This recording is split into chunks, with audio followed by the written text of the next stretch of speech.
సూర్యుడికి కనెక్ట్ అవ్వాల్సిందే. Air element is always carrying life force energy. That is the purest form of sunlight and the love. Life force energy is nothing but love and light. అదే దాన్ని తీసుకోవాలి లోపల వరకు, మన hip area వరకు తీసుకోగలగాలి.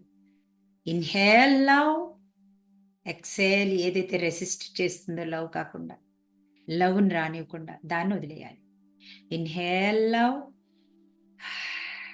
Exhale love కాకుండా, ఏది ఆపిందో love కాకుండా, ఏది క్రియేట్ చేశానో లవ్ కాకుండా దాన్ని తీసేయాలి. అండ్ సన్ బ్రీదింగ్, సన్ దగ్గర బ్రీదింగ్ చేయాలి. మనం కనెక్ట్ అవి పిలవగానే అవన్నీ కనెక్ట్ అవుతాయి. Because we are all spirits. They help చేసేవే 5 elements. That is the contract. మనకి శక్తి పోగానే 5 ఎలిమెంట్స్నే కనుక